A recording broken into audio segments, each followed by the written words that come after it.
अस्सलाम वालेकुम भाई और बहन लोग। तो कैसे हैं आप सब। मेरा नाम है इमरान अली और मेरा काम है आपको बायोलॉजी का मास्टर बनाना। तो बच्चा लोग, हमने क्या किया है, हमने एमडीकेट के लिए एक सीरीज़ लॉन्च की है जिसके अंदर हम वन बाय वन वो एमसीक्यूज डिस्कस करेंगे जो पास्ट 2017 से लेकर 2025 तक रिपीट हुए हैं। ठीक है, उन सबको हम यहाँ पर डिस्कस करेंगे सीक्वेंस में। बायोमॉलिक्यूल से लेकर सेकंड ईयर तक जितने भी चैप्टर्स इंक्लूड हैं उन सबको हम डिस्कस करेंगे।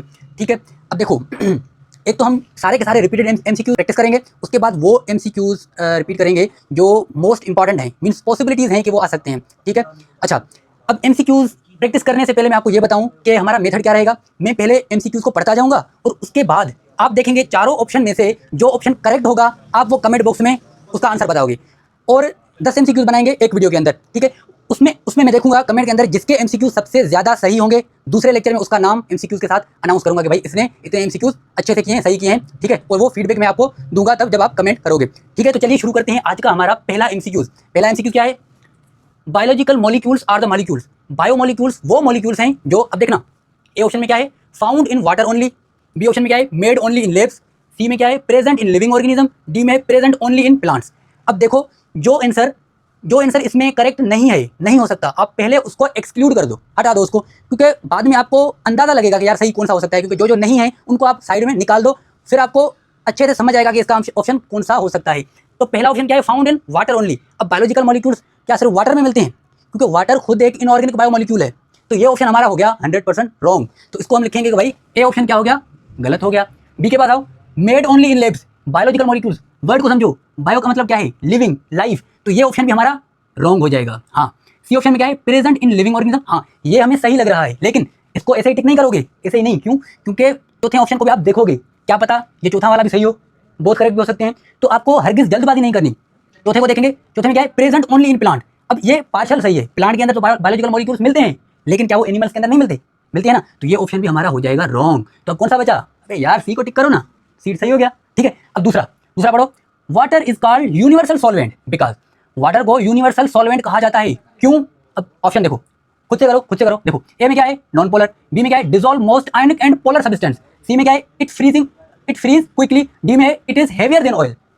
वही सेम वाला फंडा, पहले उनको सेपरेट करो जो एमसीक्यू करेक्ट नहीं है, जो नहीं हो सकते। कौन से नहीं हो सकते? ए है, नॉन पोलर होता है, वाटर पोलर होता है। जैसे देखो ये H2 है, इस पर क्या होता है, देखो इसको अगर मैं खोलूँ तो इसको हम इस तरीके से लिखते हैं, इस पर पार्शियल पॉजिटिव होता है, इस पर पार्शियल पॉजिटिव, इस पर होता है पार्शियल नेगेटिव। तो इस पर क्या चार्जेस आ रहे हैं ना, तो इसको पोलर बोलेंगे।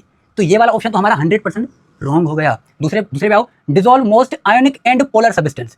अब आपने पढ़ा है ना, लाइक डिसॉल्व लाइक, एक जैसों को डिसॉल्व करते हैं। तो ये हमारा ऑप्शन सही है, लेकिन ठीक है, इट फ्रीज क्विकली। अब वाटर जल्दी फ्रीज होता है? नहीं होता, क्योंकि उसके अंदर हाइड्रोजन बॉन्डिंग होती है, हमें ज़्यादा हीट निकालनी पड़ेगी बाहर, तब वो जाके फ्रीज होगा ना। तो ये ऑप्शन भी हमारा रॉन्ग हो गया। अब डी पे आओ, it is heavier than oil. Oil से हेवियर है, डेंस है, लेकिन ये ऑप्शन भी हमारा गलत है, इसको भी कर लिया हमने गलत। तो ऑप्शन कौन सा बचा? Option B, most ionic and polar substance को डिसॉल्व करता है। तो ये हो गया हमारा करेक्ट ऑप्शन। समझ आ रही बात? अब तीसरे को देखो, खुद से सॉल्व करो, कोशिश करो खुद से सॉल्व करो। चार ऑप्शन हैं। Which property of water help in transport of minerals in plants. अब वाटर की ऐसी कौन सी प्रॉपर्टी है जो मिनरल्स को ट्रांसपोर्ट करती है प्लांट के अंदर, ट्रीज के अंदर, पौधों के अंदर?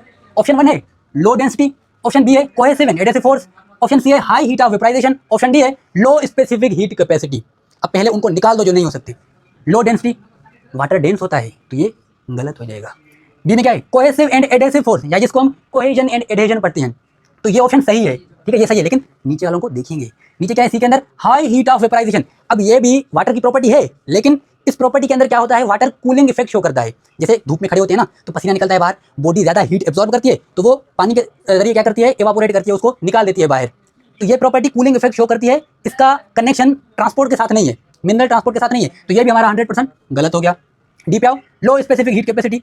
अब इसकी हीट कैपेसिटी ज़्यादा होती है, वाटर की हीट कैपेसिटी क्या होती है, स्पेसिफिक हीट कैपेसिटी ज़्यादा होती है। क्यों? क्योंकि देखो अब जैसे ये वाटर का मॉलिक्यूल है, अब दूसरा वाटर का मॉलिक्यूल आ गया ये, तो सॉरी, इस पर नेगेटिव चार्ज होती है ऑक्सीजन पे, और इस पर पार्शियल पॉजिटिव। तो एक मॉलिक्यूल के हाइड्रोजन और दूसरे मॉलिक्यूल की ऑक्सीजन के बीच में हाइड्रोजन बॉन्डिंग होती है। वाटर को जैसे जैसे हीट करते हैं तो वो हीट कंज्यूम होती है कहाँ, इस बॉन्ड, हाइड्रोजन बॉन्ड को तोड़ने में। तो इसका मतलब ये है कि वाटर की स्पेसिफिक हीट कैपेसिटी भी ज़्यादा होती है। तो ये हमारा ऑप्शन भी हो गया रॉन्ग। अब कौन सा बचा? अब ये बी वाला ऑप्शन बचा, बी वाला करेक्ट है। वाटर के अंदर जो मिनरल्स ट्रांसपोर्ट होते हैं वो किस प्रॉपर्टी की वजह से होते हैं, एडेसिव एंड कोहेसिव फोर्स की वजह से। कोहेसिव का मतलब, कोहेसिव मीन सेम, वाटर का मॉलिक्यूल वाटर के मॉलिक्यूल को अट्रैक्ट करे, खींचे तो इसको कोहेसिव बोलते हैं, और वाटर का मॉलिक्यूल दूसरे मॉलिक्यूल को, पोलर को अट्रैक्ट करे तो उसको एडहेसिव फोर्स बोलते हैं। लेट सपोज ये हमारे पास एक ट्री है, ठीक है, अब ये ट्री लग नहीं रहा लेकिन ये ट्री है, ठीक है, ये क्या है, ये रूट हेयर्स हैं, ये पूरा का पूरा एक ट्री है। अब देखो इस ट्री के अंदर क्या होता है, दो किस्म के टिश्यूज होते हैं, एक होते हैं जाइलम और दूसरे होते हैं फ्लोएम। फ्लोएम फूड को ट्रांसपोर्ट करते हैं और जाइलम वाटर को ट्रांसपोर्ट करते हैं, ठीक है। देखो अब ये जो वाटर है ये इसके अंदर जाइलम में ट्रांसपोर्ट कैसे होता है, देखो लेट सपोज ये जाइलम ट्यूब है। अब जैसे ही सोयल के अंदर क्या होता है, पानी होता है, ये पानी के मॉलिक्यूल्स हैं, तो ये पानी के मॉलिक्यूल्स क्या करेंगे, ये पानी के मॉलिक्यूल एक दूसरे को कंबाइन करेंगे, एक दूसरे को पकड़ेंगे, किस फोर्स से, कोहेसिव फोर्स से, ठीक है। जैसे देखो ये एक मॉलिक्यूल हो गया, ये दूसरा मॉलिक्यूल हो गया, तीसरा मॉलिक्यूल, चौथा मॉलिक्यूल, पांचवा मॉलिक्यूल, इस तरीके से ये एक दूसरे को क्या करेंगे, पकड़ेंगे। तो इस पकड़ को, इस फोर्स को क्या बोलेंगे, कोहेसिव फोर्स बोलेंगे। और एडहेसिव फोर्स किसको बोलेंगे, अब यहाँ पर ये मॉलिक्यूल क्या करेंगे, ये इससे जाइलम की वॉल को भी पकड़ेंगे, जाइलम की वॉल को भी पकड़ेंगे। तो इस जाइलम और वाटर के बीच में जो फोर्स है, इस फोर्स को हम एडहेसिव फोर्स बोलेंगे, ठीक है। और इस दोनों फोर्सेस की वजह से, कोहेसिव प्लस एडहेसिव, दोनों फोर्सेस की मदद से हमारा जो वाटर होता है ये पूरे प्लांट के अंदर घूमता है, ट्रांसपोर्ट होता है और मिनरल्स को ट्रांसपोर्ट करता है। तो ये था कॉन्सेप्ट हमारे कोहेसिव और एडहेसिव फोर्स का, ठीक है। तो इस एमसीक्यूज का जो करेक्ट ऑप्शन होगा वो कौन सा होगा, बी होगा। समझ में आ गई बात।